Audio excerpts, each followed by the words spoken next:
Le paddock. Salut, les nouvelles F1 sont très bien apparemment, ces nouvelles monoplaces pour se battre. Je pense que les voitures sont meilleures pour se suivre, ça dépend juste du pneu, déclaré Verstappen. Le pneu dur a été capable de suivre de plus près, les autres composés s'effondraient. Ça vient probablement des pneus, mais aussi du poids de la voiture qui pousse à la limite le pneu. Donc c'est quelque chose que nous devons examiner à l'avenir. Parce que oui, nous avons amélioré la manière dont se suivent les voitures et le spectacle, mais si les pneus ne vous le permettent pas pour une raison quelconque, comme le poids de la voiture, c'est un peu dommage. Dans le premier relais, je pense que nous aurions pu attaquer un peu plus si le pneu n'était pas mort.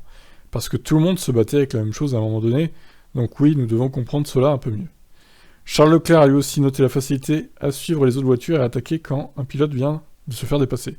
Il pense, comme Verstappen, qu'il y a encore des possibilités d'amélioration, mais salue une base réglementaire très solide. C'est vraiment un pas en avant par rapport à l'année dernière pour se suivre. L'équilibre de la voiture est beaucoup plus prévisible par rapport à la voiture de l'année dernière, où il était très difficile de comprendre si vous allez perdre l'avant ou l'arrière en étant derrière. Cela nous aide à avoir confiance, à pousser derrière quelqu'un et à être un peu plus proche. Donc c'est un progrès, mais comme Max l'a dit, je pense qu'il y a d'autres choses que nous pouvons probablement envisager à l'avenir pour le rendre encore meilleur. Alors ensuite, Helmut Marko. C'était une des plus belles courses que j'ai vues dans les 10 dernières années.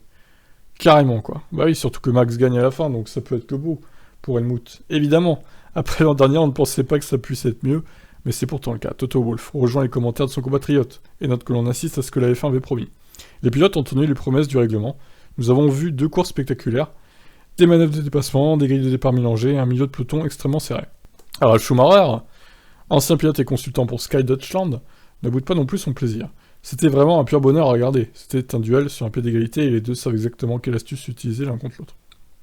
Yann Lammers, directeur du Grand Prix des Pays-Bas, ce que cette organisation a fait de très bien, c'est réussir à rendre les courses plus excitantes. Mais la nouvelle approche de la gestion de la course est également bonne. Aucune décision stupide n'a été prise. Leclerc a parfois dépassé une ligne, certains feux ne fonctionnaient pas, mais il n'y a pas eu de pinaillage, la course est restée très pure.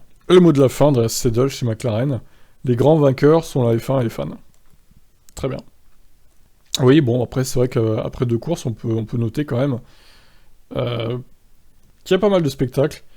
Bon, alors, attention, je relativise un peu quand même, parce que il y a eu quelques périodes à Jeddah, on s'est fait un peu chier. Hein. C'était un peu mou quand même. Hein. Il a fallu qu'il y ait des safety cars, des VSC et compagnie, pour relancer un peu tout ça.